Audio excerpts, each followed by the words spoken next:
update this morning is that vigorous eruption of lava continues from Fissure 8 in the lower east rift zone, with a lava flow continuing toward the ocean in Vacation Island Kapoho beach lot area.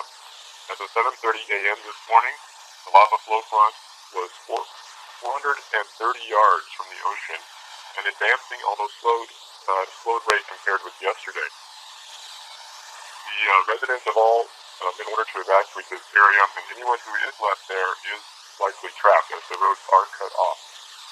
The earthquake activity down in the lower east rift around Leilani area is very low, and we think that essentially the conduit is open. The lava is flowing freely and doesn't need to break the rock and make earthquakes down there much anymore. This is in regards to the Fissure 8 flow. If you had a rate number, you said it was lower than yesterday, if you could please share that. And then also just explain what happened at Green Lake and the status there, please. So the lava flows, you should know that the rate of flows can change a lot depending on a number of factors, the slope of the land being one, the amount of material being pushed out from the fissure itself being another. Now, one of the rates we had measured yesterday, I believe, was around, at its peak at least, around 250 feet an hour. But just the caveat being this can change a lot and doesn't reflect necessarily currently what's going on. But given that its proximity to the ocean, being less than 500 feet from the ocean as it is, I think it's rather reasonable to think that it might reach there today. I don't know how many hours, but it's certainly close. Your other question was about Green Lake.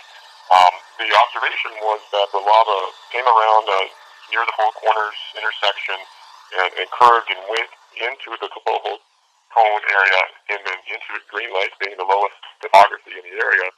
And subsequently, a large steam plume was observed. And from around 10 a.m. until we know it was gone for sure by 1:30 p.m. It may have ceased earlier than that. But the inference from that is that it was vaporizing the water in the lake. And the observation after was that lava had filled that. So we think that that's what happened, that the lava came in and filled in the lake and made the water all evaporate. So it's quite remarkable to see this, and we're still going to look at our data and try to study it and understand it more. Just to clarify on the Green Lake, you're saying lava filled in. That's several. How deep is that lake? And by filled in, you literally mean lava is all the way up to the level of where the water once stood. Well, as you might imagine, it's not safe to get close to that right now, so we don't know for sure how much of that was filled, but we know at least a portion of it was. And yeah, the lake is known to be deep. I think there's some question about what the depth is, but it's known to be a deep lake. So I don't have that information handy right now, but given the high flow rates and high volumes of lava we're seeing coming out of this fissure, it stands to reason that it could fill a volume that size. Thanks. So I'm wondering what distinguishes this event from the eruption in Pu'u'o, and is this an extension of that, or could this at some point be considered its own eruption, like Pu'u'o? Hi, Brian, USGS again. The Pu'u'o eruption was unique in a number of ways, being long-lived, 35 years in one place. Now, as has been discussed previously on these calls, the chemistry of the lavas being erupted in the lower east rift zone now, they're characters similar to the Pu'u'o lavas. That's one of the reasons why the lava is so fluid and so gas-rich and moving so fast, is that it's young, fresh lava, which presumably was at Pu'u'o before. It is its own eruption. We, for example, the 61G flow that was at Pu'u'o is done, and we haven't come up with the nomenclature for sure. Haven't settled on it yet for the new lava flows, but it's distinct from the Pu'u'o flows. We're not considering it the same eruption. Whether the eruption at Pu'u'o will ever pick back up again or start again is an open question. We don't know. We're monitoring the Middle East drift where Pu'u'o is closely, and so far there's no notable activity there. There's pictures now of Fissure 9, where Fissure 9 has cracks that are twice as large as they were before, and heavy steam is coming out of them. What are the SO2 readings coming from Fissure 9, and have you checked on Fissure 10, Fissure 11, and maybe the SO2 levels examples of the cracks on Highway 130, because we progressively see the fissure activity slowly moving up rifts. I guess that's it. Yes, that's correct. So as of this time, the eruption continues at fissure 8, and at fissure 9 there's steaming. And as you know, the steaming can be a precursor to an eruption happening at a fissure. So we have our eyes on fissure 9 for sure. There are ground crews in the area measuring things such as temperature and SO2, crack propagation, and changes there. I don't have any current numbers on that. We're checking at the moment. So in a moment, another minute or two, I may have some numbers for you. But the bottom line is yes, you might expect this to be the next area. So we're watching it closely.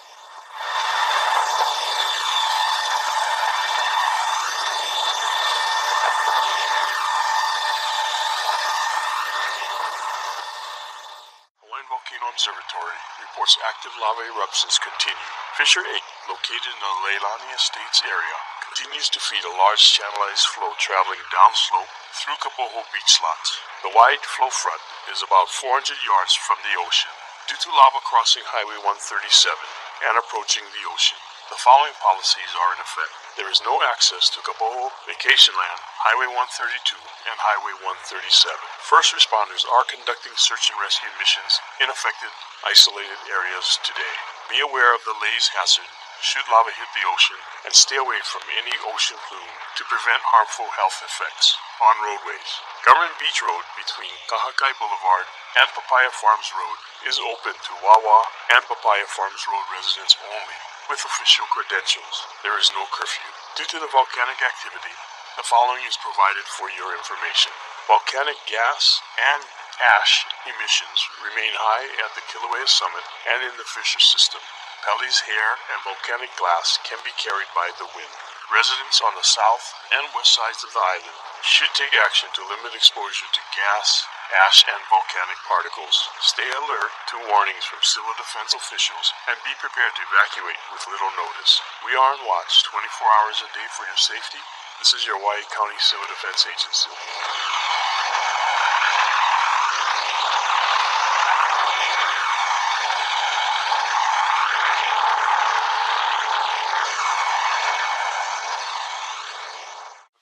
We have reported no major explosion of large plumes over the past day. There have, however, been a lot of earthquakes. In fact, we recorded 500 over the past 24 hours, which is the highest rate ever measured there.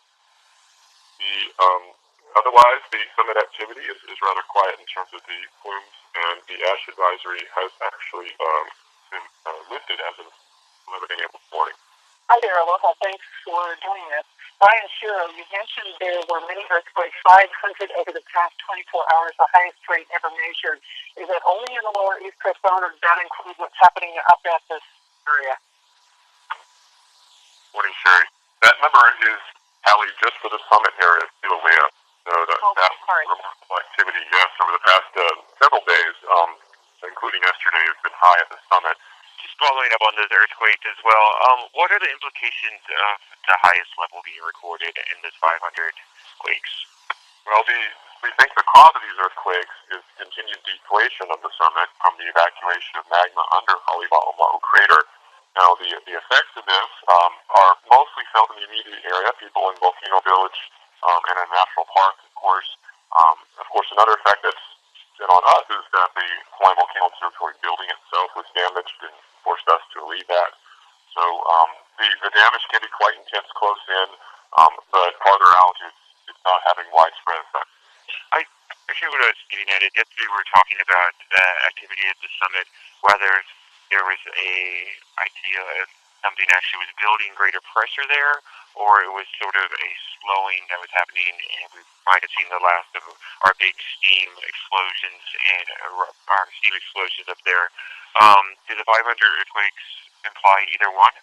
Does it give you any more hints to what's happening? Well, this pattern of increased earthquake activity really started around May 4th, and it's gone up and down different times as the pressure has changed in that system. Since around May 27th, we have seen a change in the behavior where these steam and ash eruptions are somewhat less regular, and the earthquakes are actually building more. And we're interpreting this currently, as you heard yesterday, as rubble and material that's collapsed in from the walls is choking the conduit and in a sense suppressing some of the explosions. When the explosions do eventually get out, they potentially could be larger. And of course, the last three that we had were the largest yet in terms of energy release, the ones associated with the magnitude 5.3 and 5.3 as well as 5.4 earthquakes. Now, what will happen next? I don't have a crystal ball for sure, but the system currently is in that state, and we could expect another one anytime. This is really something I've been trying to wrap my head around for a very long time. In 1924, from the USGS page, it says, quote, Halemaumau more than doubled in size. Halemaumau grew during the eruption as well as the wall collapsed and its bottom dropped out, and it doubled in diameter. Now, unquote. Now that means that the crater itself doubled in size, and right now we've seen the bottom fall out, but we haven't seen Halemaumau, the crater prime, exactly get larger. Is that something that could happen with the bottom being capped? And this also goes back to a part on the USG's 1924 page that says that the first explosions were never seen nor heard from May 9th to 10th. So how confident is the USGS that the activity wasn't ramping up before May 9th, 1924, and that maybe what we're going through right now could have been the ramp-up process we were seeing leading up to a much larger explosion at Halemaumau? Hi, this is Brian from the USGS. Thank you for your question. So you're correct that the scenario we have now has many parallels to 1924. It doesn't mean the volcano is going to follow the same script necessarily, but at least it's a close guide for us. And like 1924, there definitely could be larger eruptions to come from the summit. We are preparing for that and watching for that. Now, in terms of expanding the Halemaumau crater, that's already happening. Pieces are falling off from the walls. It is, you can see it in aerial imagery from our drones. You can see it from radar imagery from space. And it's already gotten larger from this eruption. And there's evidence of slumping along the, I believe, the northwestern side where we may expect another collapse to happen. And this type of expansion of the crater itself seems to have really taken off, again, starting after May 27th, 28th, in that time frame, when the energy of these explosions correspondingly has increased.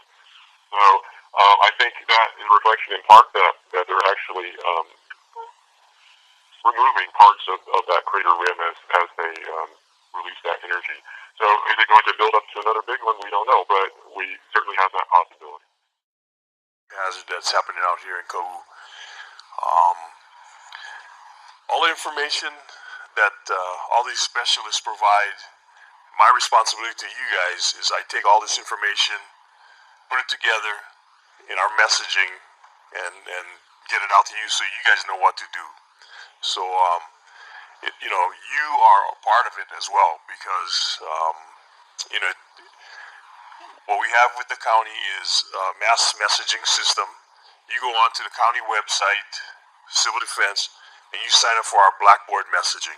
That way you receive, through text, email, and our social media sites, you'll be receiving our messages. If you signed up for that already, you're getting pinged all day long with what's going on down in Puna. So I apologize for that, but it keeps you in the know as to what those guys are going through. The other thing is, and I know it's kind of hit and miss out here at Kapoho, but the radio messages that we put out at the same time, they go out on the radio. So I think Kapoho might be the only radio station that hits like Ocean View area. So that's something we got to work on with the radio stations, so you guys can keep getting those messages. So aside from working with the specialists, developing what your guys' actions are, that's what we work on. One thing when I worked up at Hawaii Volcanoes that we found out is sheltering in place is one of the big things that you'll have to learn to do. I know you guys have been dealing with SO2 since 2008, so you probably know already what to do. But on the downside, I know in the golf course subdivision that would get impacted a lot by the SO2. Folks actually had to come to the point where they had to move If they couldn't handle the SO2, it's a reality of life that it could impact your situation so bad that you would have to move. That's the worst case scenario, but you're going to have to adapt. Either shelter in place or leave the area for a short time. Because we found out in a couple of situations that civil defense evacuated the golf course subdivision. It didn't work. Levels were high. 15 minutes later, the levels were down. It just kind of messed people up. So, that's some of the stuff we learned just by the experience that we went through in 2008. And, we'll probably be sharing that in the actions that, we develop for you folks. But, look forward to working with you guys. And, I'm glad these folks are here so that we can share that message with you. Aloha, and I want to thank all of you for somebody finally showing up. I really appreciate it personally. My one question is to this beautiful woman right here, the one from the Health Note U. My question was, I have two things I want to say. The first thing is I want to ask, where in the area did you do your study? What parts of the island did you do the study? That's my first question, and then I have another question after. Okay, so we actually studied 1,980 children. They came from 29 elementary schools all around the island, and because of that, we could set up a cross-sectional study. So the Hawi area is very clean air, and we called this area Ka'u, which is the most immediate downwind of the summit. This we thought would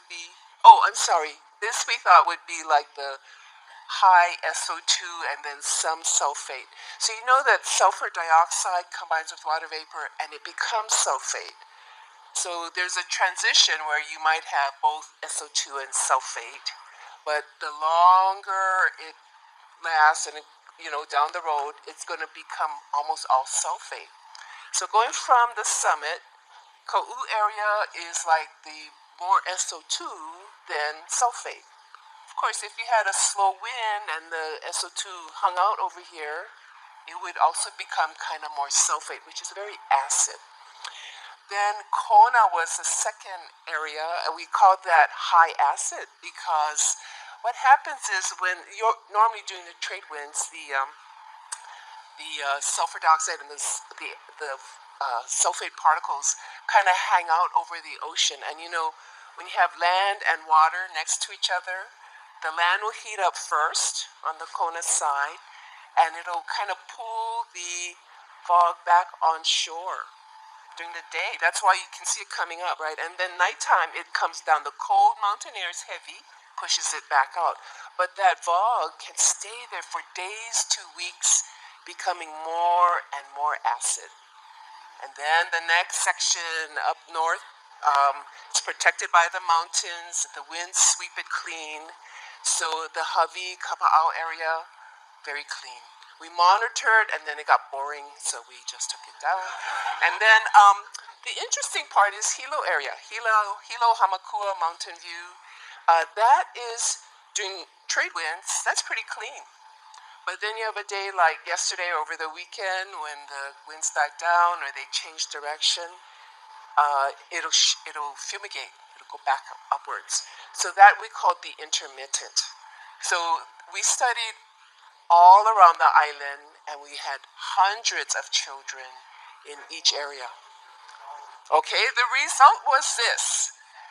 Yeah, so this is what, but you got to know this was a powerful study because it's a natural, very well-defined experiment. We found that the highest asthma was, where would you think? Nope. It was Hilo, intermittent.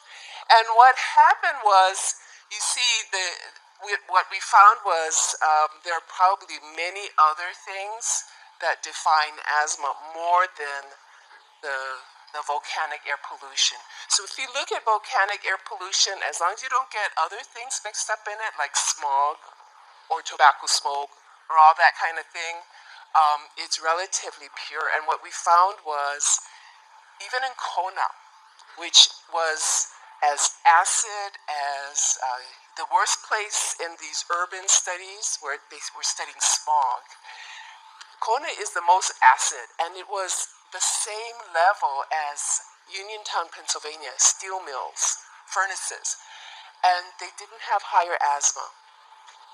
But, it was interesting. It totally floored us, and we made sure that we were finding the same thing, but it repeated year after year after year. It seemed to be more in the Hilo area, and there are other things that, beyond the volcanic air pollution. So we actually, in that regard, found it kind of reassuring. We did find, though, that if you already have asthma because of other things, like it runs in your family, or you're exposed to tobacco smoke, which does cause asthma, And now, it looks like nicotine, the nicotine, that also looks like it causes asthma. So those things cause asthma. But if you have asthma already, the acidity does make you cough more. But it's more upper airway, okay? We didn't see higher wheeze, and we didn't see more what we call bronchitis, which means it's down lower in the lungs. We define that as having persistent cough more than 3 months out of the year. They did see higher bronchitis in the studies of smog, but we didn't see it in VOG. So it was really showing us that the acidity doesn't cause these issues. It's these other things that you find in smog, which when you burn fossil fuel or biomass, like when you burn tobacco, those have 3,000 to 4,000 other chemicals and toxins in them, and those probably are causal. So keep the rest of the air clean. Knowing at the time when the ash first hit here, this place was like snow. Okay? I drove through here, I live Wyoming, but coming through, on the highway, couldn't see the Mackinac trees on either side, which is blank. Okay? Knowing that all of our children was in this school. Okay? He's me when he was with me. Because the officials, I called the governor's office, I called Waterman, I called Josh Green, I called all these different officials and asked them, education department, I called everybody because, I'm not only a grandma, I'm a great grandma. I had 25 grandchildren, I have 12 great grandchildren, and they're all mine, okay, because I had 6 children. But my concern was why our school did not close down. And I don't care what. It doesn't take, I don't need a university degree to figure that out. To look and say, you know what, this school gotta close. Because it's bad enough, just listening to brother, and he's telling us, if it gets bad enough, you gotta move. Well, if it's that bad, how come everybody in school? It just didn't make any sense, and it bothered me. It really bothered me because day by day, nobody could bring their Okole over here to come look. I know how important everything was on that side of the island. That was needed, but all these officials that came, they could have spent one night and take the state van and come out here and take a look what was going on. Our babies were being exposed, walking around, Some stayed home. Some had the mind and the sense to say, how with this? My baby's going to stay home. But I don't know how even the officials running the school, I'm not talking about our regular workers, I'm talking about the higher ups, to say, you know what, this school got to close. Whether it's today, couple of days, 1 week, whatever. It was very irritating to know that our babies was running around here. We love Kau'u. And you know what, not only in this modern time, but the people with Hawaiian ancestry, we've been exposed to this for hundreds of years. It's in our DNA already. See? So, but you know what? To close down the school, I gotta get a degree for manage that in my mind. Do I need a university degree to figure this out? No, I don't. Common sense can tell you close the school down. That was needed, I think. This is important. It's important to hear the voices, for sure. No, I understand the concern, and it can be very striking. Because I've been in Kealakekua, for instance, when the fog was heavy, and you couldn't see that wall over there, and they were in school. So the thing about what you were seeing, we do have colleagues who live in the shadow of a volcano for a long time. And the ash that you're seeing, okay, so there's a lot of particles that emanate when the steam clouds erupt and they fall. So the ash is the stuff that we define as less than 2 millimeter, is very small. In general, the ash, it is a nuisance. It falls on the skin. It can get in the eyes. It can clog up your, get in your nasal passages. But in general, ash is not what we call respirable. It actually doesn't float down into your lungs. It'll get your eyes. But sometimes a school building may have more protection. Well, outside, and that's why you say don't stay outside too long. Come inside. Common sense is, come inside. So it'll get in your eyes, but you have natural protections in the nasal passages.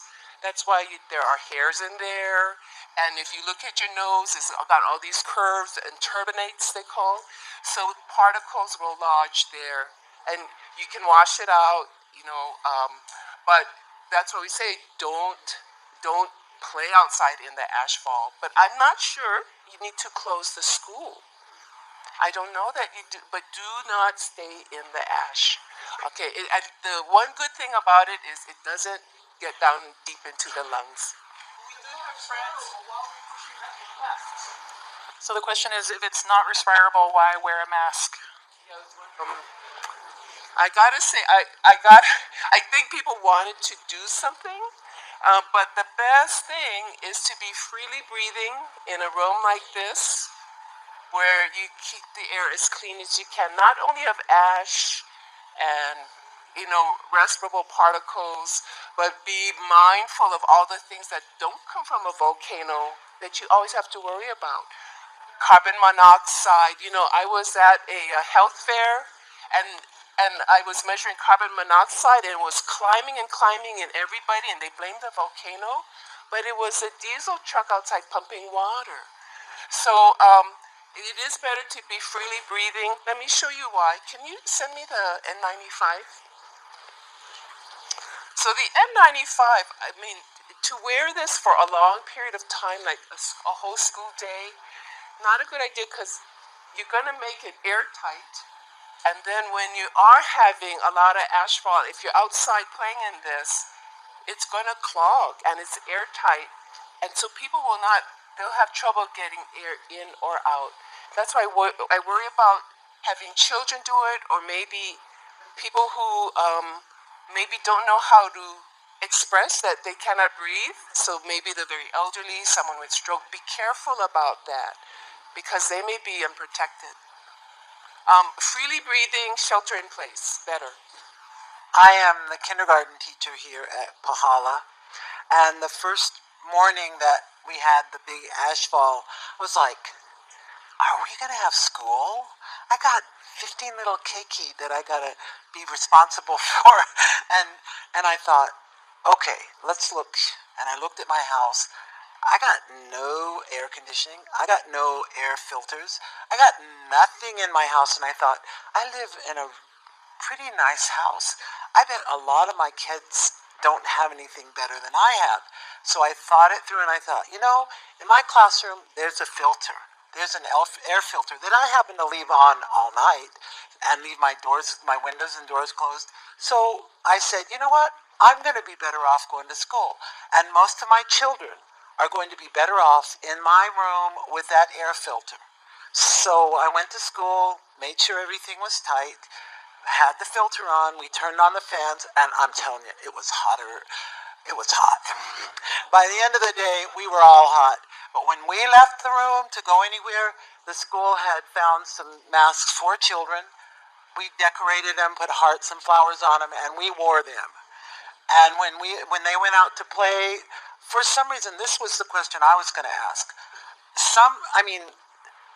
I go to school, everything's closed up. Okay, leave the doors closed, close the windows, turn on the fans, don't let your kids out. And then at some point, oh, fine, go out and play and blah, blah, blah. And I'm like, how can 30 minutes later you can go out and play when you were wearing a mask and walking around scared to breathe 30 minutes before? So that was my question about the change in the recommendations, because I just wanted to keep them in and keep them sheltered in place. We have plenty of good stuff to do in the classroom, and I didn't need them to go outside. But then I would get this message, and I was like, oh, they'd say, open your doors, open your windows, create a flow. And then I was like, is there that big of a quick change when the winds come and blow it away? Is it because of the rain? Anyway, we worked really hard, and I truly felt and made the decision that the children were safer, or as safe at school, preoccupied with learning and doing activities and being in their regular routine, than to be at home not doing academics and not and having more of a chance to be worried about it. I just want to say I think you exercise good judgment there in that decision. As we said, in an ashfall type event, we want to keep kids inside. And as far as I know, there's 2 large air-conditioned rooms that were designed specifically when this building went up as a so-called fog shelter to keep people protected. And generally, air-conditioned buildings are much tighter than non-air-conditioned buildings, so they're generally much more protective. And kids could move around in a large room like this, depending on how many kids are in here. And I know there's another large room in the gym next door. So I think that's a good move. Addressing your question about how long the exposures last. Now, an ashfall event might kind of pass through with the winds and lessen in a fairly short time. I'm not sure we have analyzed a lot of good data on that since those events are fairly recent. But I can tell you for like the SO2 and particulate exposures in 2008, and it appears to be kind of a pattern this year, the way the winds blow through here, we're getting higher exposures in the morning. I don't know if you sense that just by living here. So if you look at our color codes on the charts and when the levels go high of, say, SO2 gas, it's typically in the morning hours, and then by 11, 12, it's clearing up.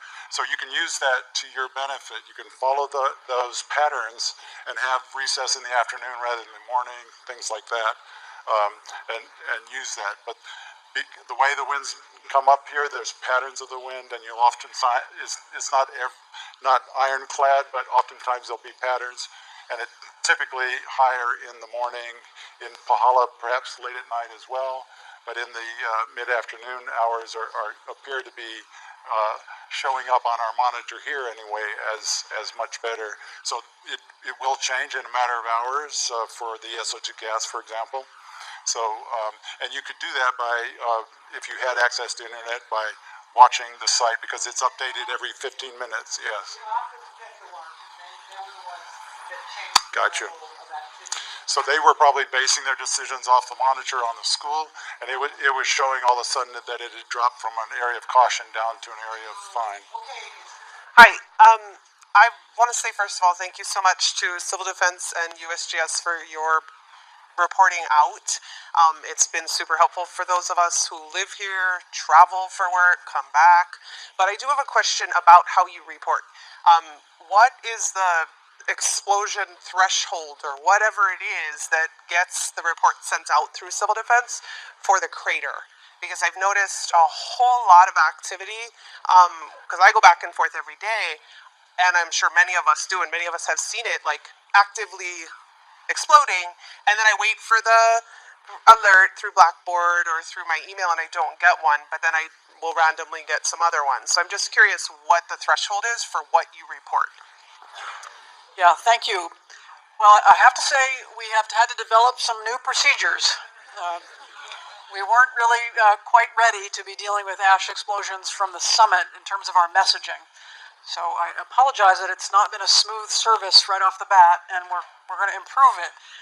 Part of the problem is that we don't have people up at the volcano now 24/7 watching things. We have instruments that are detecting the explosions, but we're not always sure that every instrument response is telling us exactly the same thing. So we're not confident yet that we can say, oh, we see this sign on this signal on the seismometer, it means an explosion of ash to 20,000 feet. But we're working on that. We've put out new instruments, and we're constantly trying to get to that point. The other part of this, though, is that the Weather Service has this radar down here, and that radar is very good at seeing the ash cloud. And we are in discussion with the Weather Service about how to better react to the sudden signal when they see an ash cloud or cloud on the radar, and how we can more rapidly get a message out. I hope that this is clear, though, that there will always be an element of uncertainty, because we may have to put out an alert that we see a cloud up to 15,000, 20,000 feet, but we don't really know how much ash is in that cloud. And so there may be an alert saying downwind communities be ready, and the ash may not come. So I hope if that happens a few times, you don't say, oh, I'm not going to pay attention anymore. We'll do our best to prevent that, but it will happen. So okay. Thank you. You can send the messages to me, honestly. I will accept them in my inbox. I promise. What kind of effects does the ash have on your skin? Yeah, that's a good question. I think the first point to note is that when ash falls, it's going to fall cool, so it won't land on you and burn. It's just when it falls, like ambient temperature. The point was that it falls cold, so it won't burn you if it falls on you. The other thing about ash is that it can dry your skin out a lot, and so keeping your skin moisturized is usually a pretty good idea. When I work in the lab afterwards, my hands are often cracked from just handling a lot of ash, but it's not poisonous. It won't start burning or eating your skin or anything like that. You can dust it off, take a shower. The only other thing is that in this ash there's probably a lot of sulfur dioxide stuck to it, and so it might smell. If you're particularly sensitive, it might irritate your nose afterwards, so washing it off is a reasonable idea, not for health effects, but for your own comfort.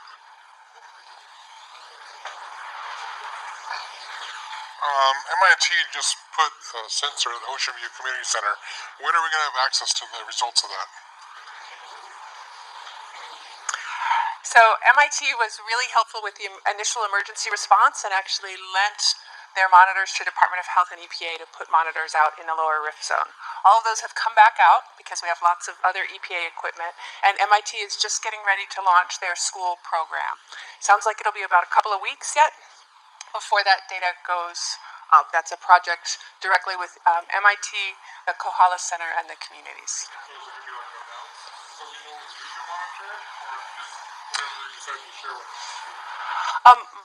Again, that's not a program that we're doing directly, but my understanding is the whole intent is community engagement. They will be posting it with two things, both the standard 6-color chart that you're familiar with. There'll be a big note on it saying this is a research project. So it'll also have a link to civil defense. So you don't want to go there to be making your evacuations decisions. You want to be listening to the radio.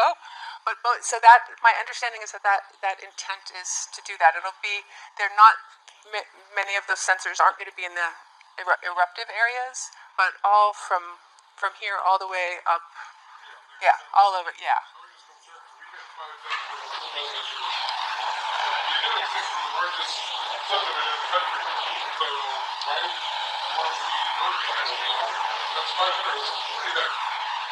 Yes, 500 parts per million, yes. So that is still, so the Department of Health, actually some of those same things happen in the Kona area as well, and we realize the Department of Health has, especially when it's our monitors, has a separate obligation to let folks know about ash advisories. That was a real mistake that we made with respect to Kona, for example, yesterday. Separately from that, there are the alerts coming out from the county, and those alerts so far, are at the sort of next level of threshold, but we're working with the county on getting those up. You're going to decide how those go out exactly as well.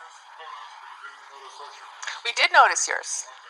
And we noticed, honestly, we noticed yours and the Department of Health, noticed both, And we didn't do what we could have done, which is notify you. And I'm sorry. Yes. Yes, we do learn from our mistakes. Okay. So I have a lot of concerns. Once this ash fall started, I started an online kaukaku to see what input we could get as far as help that is needed out there.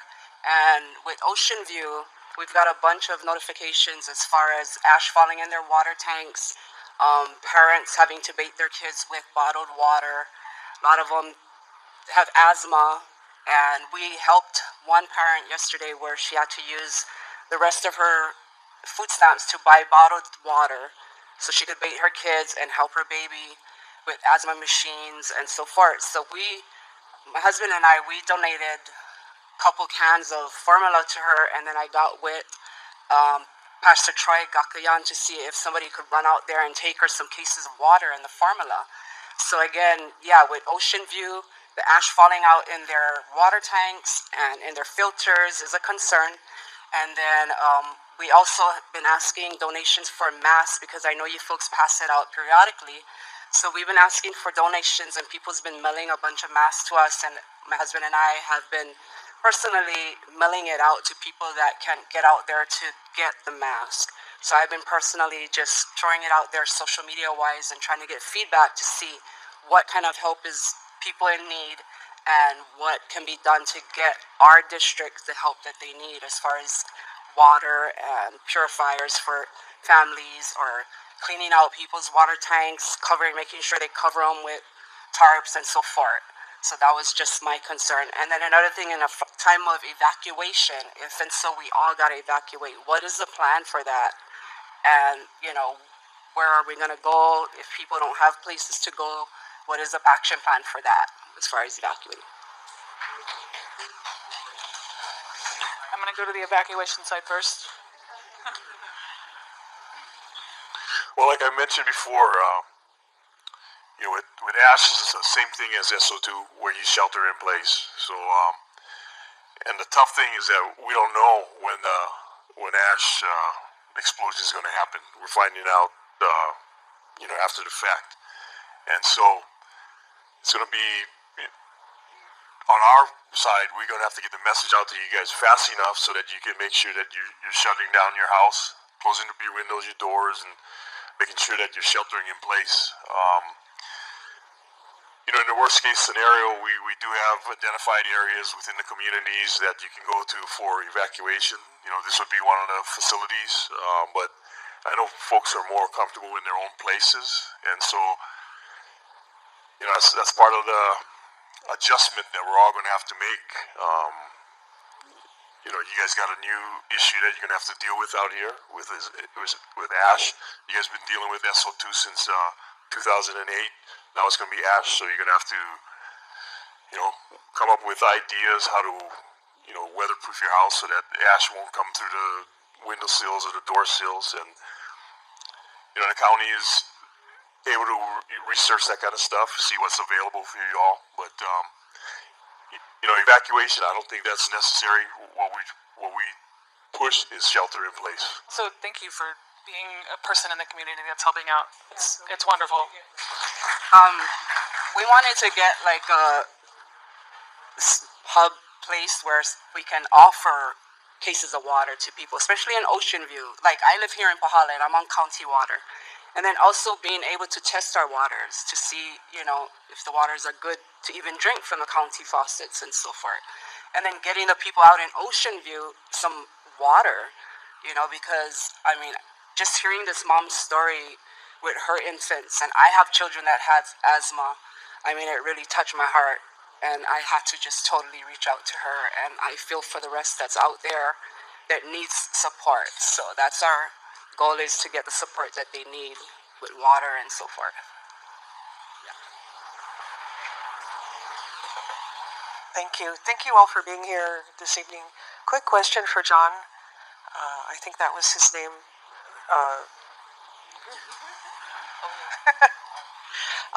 You put a couple of temporary, I drove in from Waiohinu and Na'Lehu area.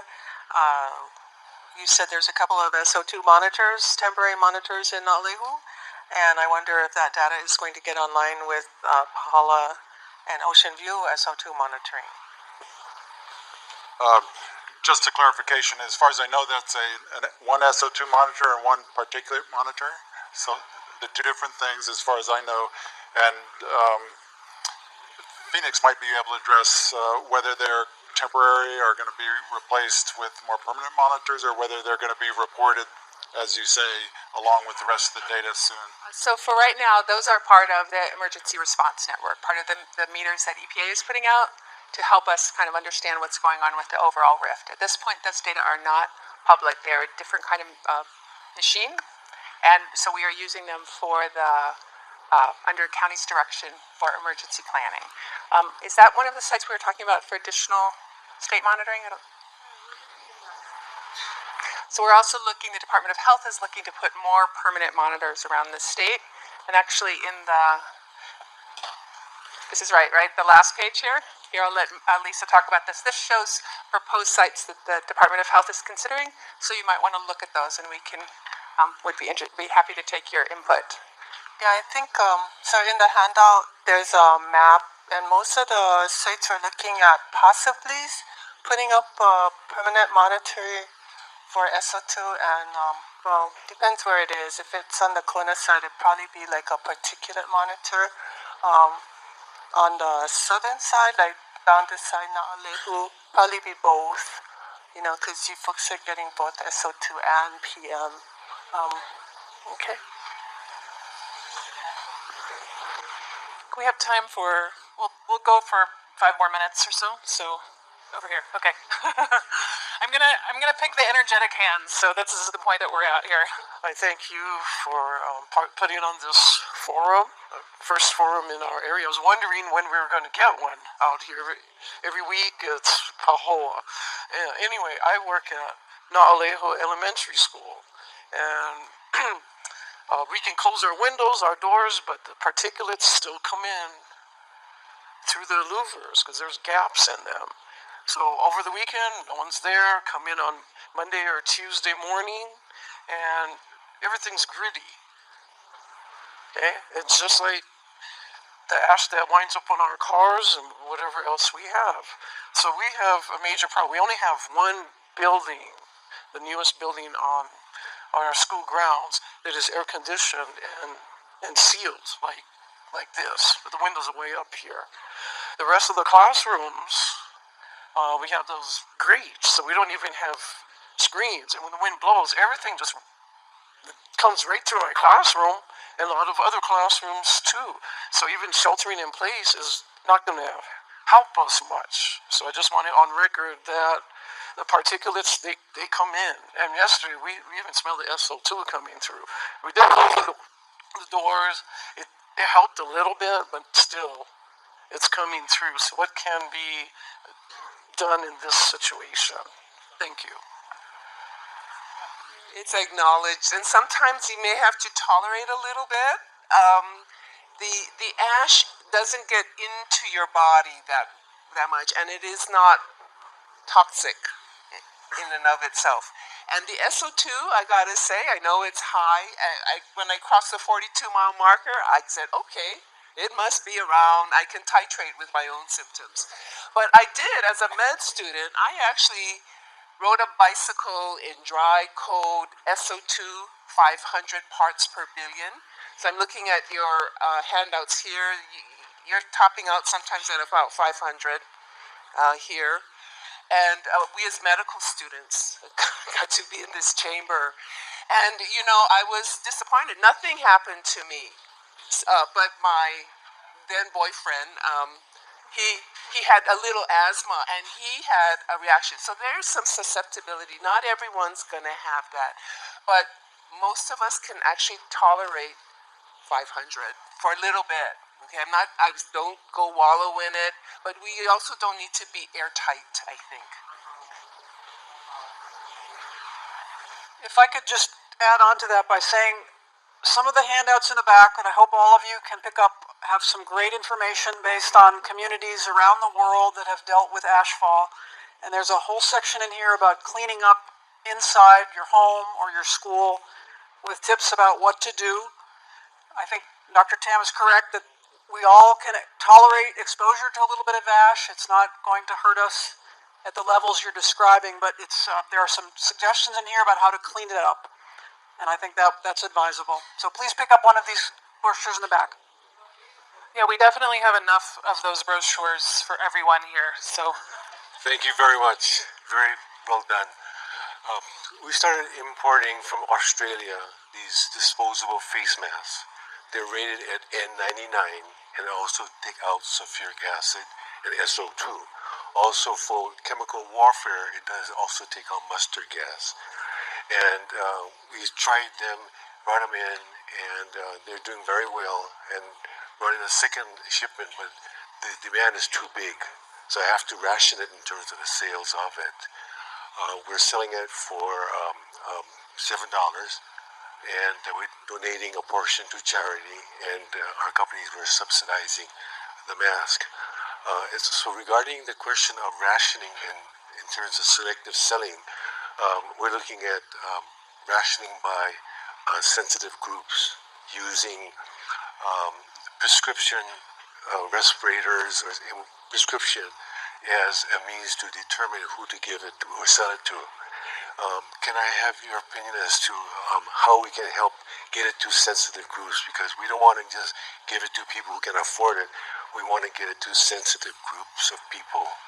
It's a tough question. I don't know much about this mask. I do know that, studying the people in Kona, the children in Kona who are exposed to a lot of sulfate, that most of them didn't have much problem. So the ones with asthma, and even then, not everyone with asthma was susceptible to the same degree. So it's likely. And then we also found that there are people who hadn't been diagnosed yet. Our study found them, by our methods. So it's not an easy question. I suspect people will come to you who want the mask and say, I have asthma, and I don't know how you're going to verify that. So people who come to us have to show us their inhalers, because the inhalers have their names on and the prescription, as well as other people who have upper respiratory problems. Because I don't have enough on the second shipment, we're in the process of bringing a very large shipment in and creating a hub in Hilo so that organizations that would like to participate can go ahead and pick it up from the hub. Every single mask we sell, we lose money. We're not in it for the money. We're here to try to find something that can benefit the community. Okay, and we're going to do one final question. I have two questions and a statement, but I'll be really fast. Okay. So just what would y'all recommend as far as people who are getting air purifiers for their homes? Is there something, there's like a million different kinds you can get, and the filters filter out 27 billion different kinds of things, probably except for what we need them to, I'm guessing. But what would you recommend that we look for in buying an air purifier for our homes? You have two questions? That's my first question. My second question is, if y'all had to say kind of short-term, medium-term, long-term, what you're worried about for all of us, what would you say, health-wise? And then my statement is just, I think that there's the Ocean View Community Center is going to be opening up as a clean room. Okay, all right.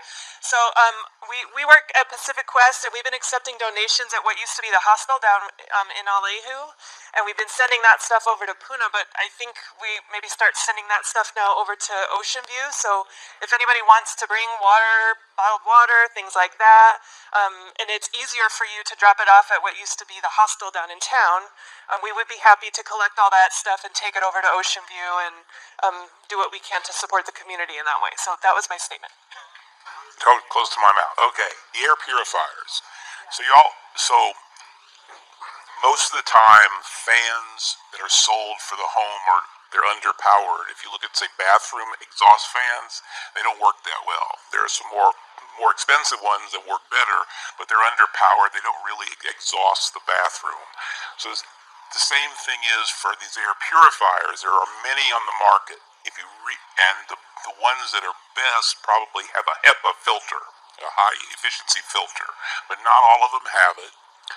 And so if you want to buy one, you need to check and see the size of the room it was designed for, because many times these filters, you spend your money and they don't really do anything. So you need to have the HEPA filter, and then make sure the unit is big enough to take care of the room you plan to use it in. And the problem is, sometimes to get an adequate filter for a room, you need a really big filter, and that's beyond what the average person can buy. So I would be a very I'd be the skeptical shopper. Make sure you spend your money for what you think you're going to get, but for sure it needs to have that HEPA filter, HEPA. That's what it certainly needs. For the long-term, medium, and the acute effects or the early effects, I'll let Dr. Tan talk about that first. Go to like the asthma and allergy website, and they recommend, because it's a matter not only of the high efficiency particulate filter, but also the seal around it and the cubic feet per meter. And what you're saying about the cubic feet per meter, like you want 3 changes of air, per hour, and so you can do that calculation, but there's specifics. One thing, be very careful, do not get those that have ionizers, because what they do is they make ozone, which is a free radical. It's not good for the lungs. And people, Sharper Image, Brookstone, they'll say ionize your air, not a good idea. So just high efficiency, and go to these websites where the mothers and families of people with allergy, you want to, all those particles, and I have here, I didn't know there would be so many people here, but if you come up, I'll explain the particle sizes. Like a hair is 100 microns. What goes into your lungs is 2.5 microns, which is the size of smaller than a pollen, which is 10 microns, and a cell is about 5 microns. Okay, so that's what these filters, they're getting stuff that would float down into your lungs. It filters it out. So those things, but watch out for those that say, ionize your air, or ozonator. Not a good idea. Okay, I can add to that too. So the Cadillac model you want to look for here, because Pahala gets significant SO2 exposures, well over the levels at portions of the day that we would put caution to people that have respiratory disorders, asthma, etc. So you want to look for a filter that also had an acid gas filter. So they put those in line with the HEPA filter. So you're filtering both the particulates, a HEPA filter, as well as, and the HEPA filter is similar to these things, right, that you're wearing for particulate protection, and then an acid gas filter. Unfortunately, that kind of model makes the cost go up. I know we can talk later, but I know of at least 3 models that are designed for bog or acid gas as well as particulates, and then the range of $800 to $1,500 a piece. These are room air cleaners. They're designed to filter about 800 to 900 square feet. So they're kind of the things you put in your bedroom if you had a child that had a respiratory disorder, to protect them at night while they're sleeping or something like that. And I would just say to your second question, that's my biggest worry here. Looking at the levels of SO2 gas that's here, it's with the increase of the mass of SO2 coming out of the vents, we're getting longer durations in this, what we call this orange zone, or areas where it's a very big concern for folks with asthma, heart disease, those kind of conditions. So we need to double our efforts to talk about things like air cleaners and provide ideas and resources and options for those. Make sure that we give more information about sheltering, how to do that properly to provide protection. Get information to the community about when those exposures are happening, so you'll know when they're happening and when you need to protect your kids or family members that are sensitive.